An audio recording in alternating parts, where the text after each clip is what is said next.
সেটা আমজনতার দল, আমরা আমজনতা পার্টি। আর একজন প্রতারক যখন ব্যবসা করেছেন তখন প্রতারণা করেছেন, কিন্তু প্রতারণা উনি ছাড়তে পারেননি। উনি রাজনীতিতে এসেও আমাদের দলের নাম প্রতারণা করে উনি প্রতারক, এটাই প্রমাণ করেছেন যে আমাদের দলের যে গত কিছুদিনের সাফল্য, সেই সাফল্যটা উনি চুরি করার জন্য এই কাজটা করেছেন। জাসদ নামে অন্তত দুইটি দল আপনি জানেন, জাসদ ইনু জাসদ রব। বাংলাদেশ মুসলিম লীগ আর মুসলিম লীগ নামে একটা দল আছে, দুইটা দল আছে। জাতীয় পার্টি আছে 3-4টা। বিএনপি নামে একটি দল, এই বিএনপির আগে যখন তৃণমূল বিএনপি লাগালো তখন কেমন অনুভূতি হয়েছে? তাদেরকে আমরা ফ্রড বলি নাই, বাটপার বলি নাই। অথবা যে নাগরিক পার্টি, এই নাগরিক পার্টির আগে যদি একটা সর্বজনীন নাগরিক পার্টি লাগায় দেয় কেমন লাগবে?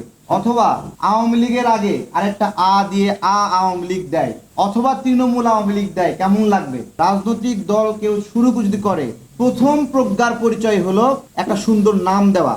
এই জায়গাতে রফিকুল আমিন সাহেবরা এই দক্ষতা দেখাতে ব্যর্থ হয়েছেন।